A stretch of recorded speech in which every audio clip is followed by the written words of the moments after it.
जय हिंद स्टूडेंट्स, मैं किशन कुमार भारद्वाज आप लोगों के अपने Paris channel knowledge power Varanasi में स्वागत करता हूं। बहुविकल्पी के क्वेश्चंस 25 क्वेश्चंस जो भी 25 क्वेश्चंस के बहुत ही इंपॉर्टेंट श्रृंखलाएं हैं, इन्हें हम देखेंगे। बोर्ड के लिहाज से ये सब इंपॉर्टेंट प्रश्न हैं, इन्हें आप अच्छे से देखेंगे, रिवाइज करेंगे और सीखेंगे चीज़ों को। बहुविकल्पी क्वेश्चंस के माध्यम से आपके अब जो है यूपी बोर्ड जो है अब यूपी बोर्ड में जो है आपके क्वेश्चंस पूछे जाएंगे, बहुविकल्पी भी पूछे जाएंगे जो हमारी सीट पर आप जिसको हल करेंगे, जिसमें हम क्वेश्चंस को देखते हैं। पहला क्वेश्चन है कि किस दर्पण की फोकस दूरी ऋणात्मक होती है। आपसे क्वेश्चन पूछा गया है कि किस दर्पण की फोकस दूरी ऋणात्मक होती है। तो यहाँ पर ऑप्शन है समतल दर्पण, अवतल दर्पण, उत्तल दर्पण। तो किस दर्पण की फोकस दूरी ऋणात्मक होती है, हम बात करेंगे तीनों ऑप्शन की। बात करें समतल दर्पण की, तो जो समतल दर्पण है इसकी जो फोकस दूरी होती है, इसकी जो फोकस दूरी होती है, इसकी याद रखिएगा, इसकी जो फोकस दूरी होती है वो क्या होती है, अनंत होती है। इसकी फोकस दूरी कितनी होती है, तो अनंत होती है। बात करें उत्तल दर्पण की, तो जो उत्तल दर्पण है इसकी जो फोकस दूरी होती है वो याद रखिएगा कैसी होती है, पॉजिटिव होती है। और अवतल दर्पण है इसकी फोकस दूरी कैसी होती है, तो निगेटिव यानी ऋणात्मक होती है। तो इसका आंसर कौन सा सही हो जाएगा, ऑप्शन नंबर बी। ठीक है, ओके स्टूडेंट्स, आगे चलें। आगे दे रखा है दूसरा क्वेश्चन की दर्पण की फोकस दूरी या फॉर वक्रता त्रिज्या आर में क्या संबंध है। फोकस दूरी या फॉर वक्रता त्रिज्या आर में क्या संबंध है। ऑप्शन आपको 4 दे रखा है, एफ बराबर आर, एफ बराबर आर बाई 2, एफ बराबर 2 आर, एफ बराबर 3/2 आर। तो ये ऑप्शन नंबर कौन सा सही होगा, बी वाला। याद रखिएगा एफ जो फोकस दूरी होती है वक्रता त्रिज्या का क्या होती है, F equal to R by 2। चाहे उत्तल दर्पण हो चाहे अवतल दर्पण, दोनों के लिए लागू होता है। इसके बाद अगले क्वेश्चन पे चलते हैं। अगला क्वेश्चन दिया है समान दृष्टि के लिए अस्पष्ट दृष्टि की न्यूनतम दूरी कितनी है। तो समान दृष्टि के लिए यानी आँख में कोई भी दोष नहीं है, तो समान दृष्टि के लिए जो स्पष्ट दृष्टि की न्यूनतम दूरी होती है वो कितनी होती है, तो स्टूडेंट्स 25 सेंटीमीटर होती है। यानी कौन सा ऑप्शन सही होगा, बी। अगर आपसे पूछ लिया जाए समान दृष्टि के लिए दूर बिंदु कितना होता है, तो समान दृष्टि के लिए जो दूर बिंदु होता है वो कितना होता है, अनंत होता है। ठीक है स्टूडेंट्स, अगले क्वेश्चन पर चलते हैं। अगला क्वेश्चन आपको दे रखा है कि श्वेत प्रकाश का कौन सा रंग या वर्ण किसी प्रिज्म से गुजरने के पश्चात सबसे कम झुकता है। इसमें आपसे पूछा गया है कि सबसे कम कौन सा रंग झुकता है। ठीक है स्टूडेंट्स, इसको हम लोग देख लेते हैं कि कौन सा सबसे कम झुकता है। तो थोड़ा सा मैं पेन को सही कर लेता हूँ। इसमें आपसे पूछा गया है कि कौन सा सबसे कम झुकता है। ठीक है, देखिए इसमें आपसे पूछा गया कि कौन सा प्रिज्म, जैसे यदि आप प्रिज्म देखते हैं तो ये जो प्रिज्म होता है, प्रिज्म से यदि कोई भी वाइट लाइट ऐसी पास करती है, इसमें से यदि वाइट लाइट पास करती है, तो वाइट लाइट जब पास करती है तो यहाँ से आप देखेंगे कि कोई भी जब वाइट लाइट इससे होकर के ऐसे जाती है तो ये वाइट लाइट 7 कलर्स में विभक्त होती है। 7 कलर्स में विभक्त होती है, तो आप देखेंगे इसमें कह रहा है कि सबसे कम कौन सा डेविएट होता है। तो आप यहाँ पर इस कलर्स को यदि देख पाएंगे तो यहाँ से एक कलर निकल जाता है। फिर इसके बाद एक आपका वायलेट होता है। वायलेट को तो अगर बात करें वायलेट, तो यहाँ से एक कलर से एक नीचे की तरफ जाता है। तो इस में आप देखेंगे तो इन सब में यहाँ से लेकर के यहाँ तक कुल 7 कलर्स होते हैं। तो पूछ रहा है कि सबसे कम कौन झुकता है। तो आप यहाँ पर देखेंगे ये जो कलर है ये इस तरीके से जा रहा है। तो सबसे कम डेविएट कौन हो रहा है, रेड। सबसे ज़्यादा डेविएट कौन होता है, बैगनी। तो याद रखिएगा सबसे कम कौन झुकता है, तो सबसे कम कौन झुकेगा, लाल। सबसे अधिक कौन झुकेगा, बात करें सबसे अधिक कौन झुकेगा, मैक्सिमम कौन झुकेगा, तो सबसे अधिक झुकने का काम करता है बैगनी। ठीक है, अगले क्वेश्चन पे चलते हैं। कह रहा है कि मानव आँख की जो रेटिना द्वारा बनाई गई छवि होती है वो किस तरह की, यानी जो इमेज बनता है रेटिना के द्वारा। आप जानते हैं कि जो रेटिना है नेत्र में सबसे इंटरनल लेयर होती है। इस पर जो इमेज बनता है, इसके द्वारा जो इमेज बनाया जाता है, बात करें इसके द्वारा बनाई गई इमेज की, तो इसका जो इमेज बनता है वो कैसा बनता है, तो वास्तविक बनता है। इसके द्वारा जो इमेज है वो कैसा बनता है, वास्तविक बनता है और उल्टा बनता है। लेकिन दिखाई देता है सीधा, दिखाई देता है सीधा। लेकिन आपसे क्वेश्चन पूछा गया है कि रेटिना द्वारा बनाई गई छवि कैसी होती है, तो वास्तविक और उल्टी। ठीक है, अगले क्वेश्चन पे चले। क्वेश्चन नंबर 6 है आपका। क्वेश्चन नंबर 6 गिवन है कि आकाश का रंग नीला प्रतीत होता है। जो आकाश का रंग है, स्काई है, ये हमको कैसा प्रतीत होता है? ब्लू, यानी नीला दिखाई देता है। तो नीला दिखाई देने का क्या कारण है? कह रहा है प्रकाश के परावर्तन के कारण, तो ये बिल्कुल गलत है। प्रकाश के प्रकीर्णन के कारण, प्रकाश के अपवर्तन के कारण, इनमें से कोई ही नहीं। तो अपवर्तन के कारण भी नहीं होगा। ऑप्शन नंबर कौन सा सही होगा? बी, प्रकाश के प्रकीर्णन के कारण। प्रकाश के प्रकीर्णन के कारण, प्रकाश के प्रकीर्णन के कारण। ठीक है, याद रखिएगा, प्रकाश के प्रकीर्णन के कारण हमको आकाश का रंग नीला दिखाई देता है। अगला क्वेश्चन है, किस दर्पण से वस्तु का प्रतिबिंब बड़ा बनता है? तो यहाँ पर 3 दर्पण आपको दे रखा है, चौथा ऑप्शन है इनमें से कोई नहीं। तो कह रहा है कि किस दर्पण से वस्तु का प्रतिबिंब बड़ा बनता है? देखिए, जो समतल दर्पण है, प्लेन मिरर है, तो समतल दर्पण से वस्तु का प्रतिबिंब बड़ा नहीं बनता है, सेम साइज का बनता है, यानी समान बनता है। ठीक है, बात करें उत्तल दर्पण की, तो उत्तल दर्पण के द्वारा तीनों बनता है, बड़ा भी बनता है, छोटा भी बनता है। जो उत्तल दर्पण है, सॉरी मिस्टेक हो गया, ये अवतल दर्पण से तीनों साइज का बनता है, बड़ा भी बनता है, छोटा भी बनता है। अब बात करें उत्तल दर्पण की, तो उत्तल दर्पण के द्वारा जो इमेज है वो हमेशा इसके द्वारा क्या बनता है? छोटा बनता है। इसके द्वारा हमेशा जो इमेज है क्या क्या बनेगा? छोटा। तो अवतल दर्पण के द्वारा कैसा बनता है? बड़ा बनता है। तो ऑप्शन कौन सा सही होगा? बी वाला। ठीक है, इसके बाद बात करते हैं कि निम्नलिखित में से कौन सा लेंस निकट दृष्टि दोष को ठीक करने के लिए प्रयोग किया जाता है? तो स्टूडेंट्स आप याद रखिएगा, एक वर्ड मैं बता रहा हूँ, दुनिया।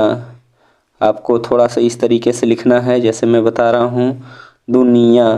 तो दू से देखिए, द से क्या हो गया आपका? दूर दृष्टि दोष, दूर दृष्टि दोष। तो जो दूर दृष्टि दोष है, द से दूर दृष्टि दोष, इस पर ऊ का मात्रा आप देखेंगे, ऊ का मात्रा मतलब इसमें कौन सा लेंस होगा? उत्तल लेंस। यानी दूर दृष्टि दोष को दूर करने के लिए कौन सा लेंस? उत्तल लेंस। और देखिए यहाँ पर न है तो निकट दृष्टि दोष, न से निकट दृष्टि दोष, और निकट दृष्टि दोष है, इसके बाद क्या है? अ का मतलब अवतल लेंस। अवतल लेंस यानी निकट दृष्टि दोष को दूर करने के लिए कौन सा लेंस यूज करेंगे? अवतल लेंस। यानी आपका ऑप्शन नंबर कौन सा सही होगा? सी वाला सही होगा। ठीक है, इसके बाद आगे देखते हैं कि निम्नलिखित में से कौन उपकरण विद्युत धारा की उपस्थिति दर्शाता है? तो निम्नलिखित में से कौन उपकरण विद्युत धारा की उपस्थिति को दर्शाता है? देखिए यहाँ करा है उपस्थिति। अगर बात करता मापन की, तो यहाँ पर देखिए जो वोल्ट मीटर है, ये विद्युत धारा की उपस्थिति के बारे में बताता है। गैल्वेनोमीटर, जिसको हम लोग जो है धारा मापी भी कह सकते हैं, गैल्वेनोमीटर, इसको हम धारा मापी भी कह सकते हैं। गैल्वेनोमीटर है, तो गैल्वेनोमीटर की मदद से हम जो है धारा की उपस्थिति के बता सकते हैं। एक यंत्र होता है अमीटर। अमीटर द्वारा हम धारा को मापते हैं कि एक्चुअल में कितना धारा जा रहा है, तो वो ये एम्पियर में आपका डाटा देगा। जबकि ये धारा की उपस्थिति कितनी प्रेजेंस है, ये आपको बताएगा कि धारा प्रेजेंस है कि नहीं है। इसके बाद बात करें क्वेश्चन नंबर 10 जो है, तो क्वेश्चन नंबर 10 है, दाएं हाथ के अंगूठे के नियम को किसने प्रतिपादित किया था?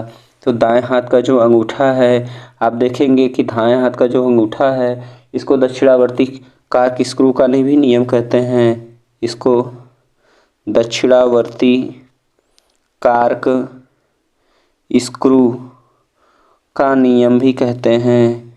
इसको दक्षिणावर्ती कार्क स्क्रू का नियम भी कहते हैं। जिसे किसने दिया था?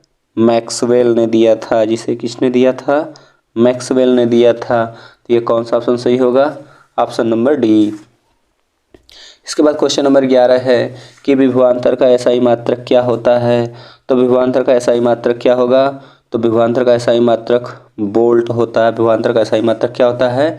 वोल्ट होता है। और ओम किसका मात्रक है? तो ओम जो है ये प्रतिरोध का मात्रक है। सभी ऑप्शन साफ कवर करते चलेंगे। ये मात्रक किसका है?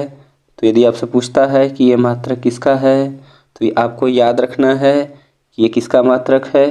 प्रतिरोध का। ओम किसका मात्रक है? प्रतिरोध का। कूलाम किसका मात्रक है? आवेश का। कूलाम किसका मात्रक है? आवेश का। एम्पियर किसका मात्रक है? तो ये विद्युत धारा का मात्रक है। ठीक है स्टूडेंट्स, याद रखेंगे आप। विभवांतर का मात्रक वोल्ट, ओम, प्रतिरोध का कूलाम, आवेश का एम्पियर, विद्युत धारा का। ठीक, इसके बाद आगे देखते हैं हम लोग। तो आगे पूछा गया है कि किस संयोजन द्वारा प्रतिरोध का मान बढ़ता है। यानी यदि आप देखेंगे तो यहाँ पर दो है, श्रेणी क्रम, समांतर क्रम, दोनों इनमें से कोई नहीं। तो यदि हम बात करें श्रेणी क्रम में, तो श्रेणी क्रम में आप देखते हैं कि रेजिस्टेंस का जो लोड होता है वो इस तरीके से होता है। यानी यह R1 है, R2 है, R3 है। तो यहाँ पे देखेंगे लोड रेजिस्टेंस जो होता है वो क्या हो जाता है, R1 plus R2 plus R3। Suppose that load resistance total R मानते हैं, तो आप देख रहे हैं कि ये जोड़ रहे हैं हम लोग डायरेक्ट। जब जोड़ते हैं तो यह लोड रेजिस्टेंस का मान क्या हो जाता है, इंक्रीज कर जाता है। इसका मतलब कि श्रेणी क्रम संयोजन में जो प्रतिरोध का मान है वो बढ़ता है, जबकि समांतर क्रम में क्या होता है, घटता है। याद रखिएगा। ठीक है, इसके बाद आगे चर्चा करते हैं। अगला क्वेश्चन क्या दे रखा है आपको, तो दिया है चुंबकीय बल रेखा की प्रकृति क्या होती है। चुंबकीय बल रेखा की प्रकृति आपसे पूछा गया है कि जो चुंबकीय बल रेखा है इसकी प्रकृति क्या होती है, काल्पनिक, वास्तविक, वास्तविक एवं काल्पनिक दोनों। तो हम लोग जानते हैं कि जो मैग्नेटिक फील्ड लाइंस होती है, चुंबकीय बल रेखाएं होती हैं। जो चुंबकीय बल रेखाएं होती हैं, ये चुंबकीय बल रेखाएं एक काल्पनिक वक्र रेखाएं होती है जो चुंबकीय क्षेत्र का अविरत प्रदर्शन करती है। तो इस प्रकार से हम लोग पढ़े हुए हैं कि एक तरह की क्या होती हैं, काल्पनिक रेखाएं होती हैं। ये क्या होती हैं, काल्पनिक रेखाएं होती हैं। तो ऑप्शन नंबर ए सही हो जाएगा आपका। इसके बाद बात करें, अगला है कि 1 किलोवाट घंटा किसके बराबर होता है। तो मैंने आपको निकाल करके भी बताया था कि 1 किलोवाट घंटा है। सपोज दैट 1 किलोवाट घंटा है, तो इसको मैंने कन्वर्ट करना बताया था। वाट घंटा को मैंने कन्वर्ट करना बताया था। जैसे यहाँ घंटा को यदि सेकंड में कन्वर्ट कर लेंगे, ये वाट घंटा है, यहाँ वाट घंटा को सेकंड में कन्वर्ट करेंगे तो आपको सीधा सीधा याद रखना है कि 3.6 गुणे 10⁻6 जूल। ये आपको याद होना चाहिए। ठीक है, वहाँ पर आप कन्वर्ट करने नहीं बैठेंगे, आपको सीधा सीधा याद होना चाहिए कि 1 किलोवाट घंटा में 3.6 गुणे 10⁻6 जूल होता है। इसके बात करें नवीकरणीय ऊर्जा का स्रोत। नवीकरणीय ऊर्जा का स्रोत क्या होता है, ये ऐसे ऊर्जा के स्रोत होते हैं जिनका नवीनीकरण किया जा सकता है। मतलब जो असमाप्य हों, जो असमाप्य हों, मतलब असीमित ऊर्जा के भंडार हों, असीमित ऊर्जा के भंडार हों, उन्हीं को क्या बोलेंगे, नवीकरणीय ऊर्जा के स्रोत। तो जान रहे हैं कि नाभिकीय ऊर्जा कहीं ना कहीं समाप्त होने वाली है, कोयले से प्राप्त ऊर्जा कहीं ना कहीं समाप्त होने वाली है, प्राकृतिक गैस जो ये भी जीवाश्म पर आधारित है, ये भी समाप्त। ये सभी ऑप्शन क्या हो जाएंगे, गलत। ऑप्शन नंबर कौन सा सही होगा, बी, सौर ऊर्जा। इसके बाद बात करें तो क्वेश्चन नंबर 16 है, कौन सा लेंस अपसारी लेंस भी कहा जाता है। देखिए अपसारी लेंस होता क्या है, ऐसा लेंस जो प्रकाश किरणों को फैलाने का काम करता है बाहर की ओर। लेंस से निकलने पर, लेंस से निकलने वाली किरणों को बाहर की ओर, फ्रॉम यानी मुख्य अक्ष से बाहर की ओर फैला देता है। ये फैलाने का काम करता है ना। लेंस से दूर मुख्य अक्ष से बाहर की ओर फैलाने का काम करता है। तो ऐसा कौन करता है, तो किरणों को फैलाने का जो काम करता है वो कौन सा लेंस करता है। तो याद रखिएगा अवतल लेंस। अवतल लेंस जो इसकी आकृति इस तरीके की होती है, इसमें यदि कोई लाइट रे इस तरीके से आता है तो इससे जब अपवर्तित होता है तो ये बाहर की ओर क्या हो जाता है, फैल जाता है। ये प्रकाश किरणों क्या करता है, फैलाता है, इसलिए इसको क्या बोलते हैं, अपसारी लेंस। जबकि उत्तल लेंस को हम लोग क्या बोलते हैं, तो उत्तल लेंस को याद रखिएगा अभिसारी लेंस कहा जाता है। इसको कौन सा लेंस कहा जाता है, अभिसारी लेंस कहा जाता है। बात करें अगले क्वेश्चन की, तो 17वां क्वेश्चन है कि प्राथमिक, प्रकाश का प्राथमिक वर्ण कौन सा है। तो इसको याद रखिएगा RGB के नाम से, RGB याद रखिएगा, RGB यानी रेड, ग्रीन, ब्लू, ये तीनों के तीनों क्या हैं, प्राथमिक वर्ण हैं। तो ऑप्शन नंबर कौन सा सही हो गया, डी, उपरोक्त सभी। इसके बाद बात करें निम्नलिखित में से कौन नेत्र का रंगीन भाग होता है। तो निम्नलिखित में से नेत्र का रंगीन भाग कौन सा होता है। हम लोग जानते हैं कि जो आँख का रंग होता है वो किस पर डिपेंड करता है, आयरिस पर डिपेंड करता है, तो रंगीन भाग कौन होगा? तो रंगीन भाग कौन होता है? आयरिस होता है। आयरिस का काम क्या होता है? इसकी वजह से तो पहली बात आपका आँख का रंग निर्भर करता है इसी पर, और साथ में ये जो है पुतली के आकार को एडजस्ट करता है। ये किसके आकार को एडजस्ट करता है? पुतली के आकार को एडजस्ट करता है। ये जो रेटिना होता है सबसे आंतरिक परत होता है।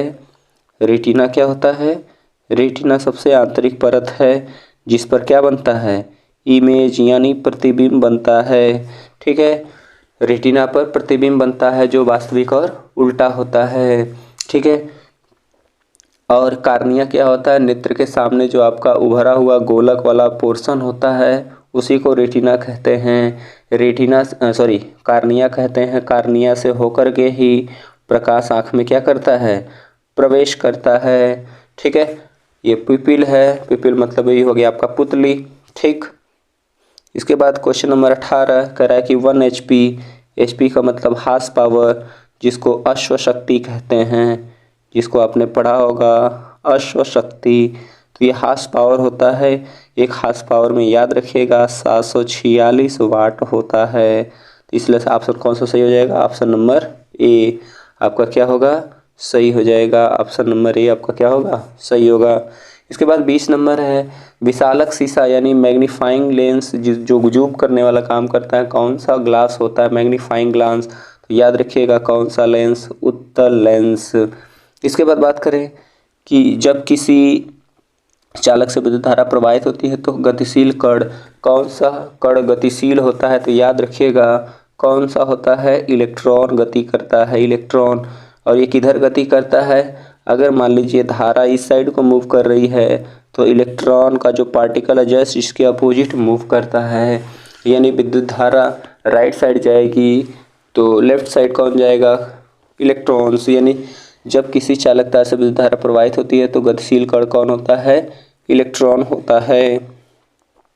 इसके बाद बात करें एम्पियर घंटा किसका मात्रक है? तो हम लोग पढ़े होंगे एक फार्मूला Q बराबर IT। तो यहाँ से I से हो गया क्या? एम्पियर, और T से समय का मात्रक। तो यहाँ पर हम घंटा ले सकते हैं सवाल के अकॉर्डिंग। तो एम्पियर घंटा किसका मात्रक हो जाएगा? आवेश का।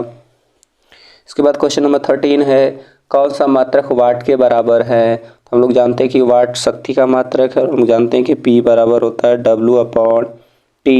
W कार्य का मात्रक, तो इसका मात्रक हो जाएगा जूल। ये मात्रक किसका हो जाएगा? जूल का, बटे T मतलब सेकेंड, तो जूल पर सेकेंड को प्रदर्शित करेगा। इसके बाद क्वेश्चन नंबर 24 है विद्युत धारा का मात्रक है। तो विद्युत धारा का मात्रक अभी मैं पीछे भी चर्चा किया था, किसका मात्रक है? एम्पियर का। किसका मात्रक है? एम्पियर का। ओम अभी पीछे चर्चा किया था, किसका मात्रक है? प्रतिरोध का। वाट किसका मात्रक है? शक्ति का, विद्युत शक्ति का। वोल्ट किसका मात्रक है? विभवांतर का। ठीक है, आगे चर्चा करें ग्लोबल वार्मिंग। ग्लोबल वार्मिंग होता क्या है? तो एटमॉस्फेयर का धीरे धीरे गर्म होना ही क्या है? ग्लोबल वार्मिंग है। वायुमंडल का गर्म होना ही क्या है? Global warming. इसके लिए कौन सी गैस उत्तरदायी है? तो याद रखिएगा CO2 गैस यानी कार्बन डाइऑक्साइड।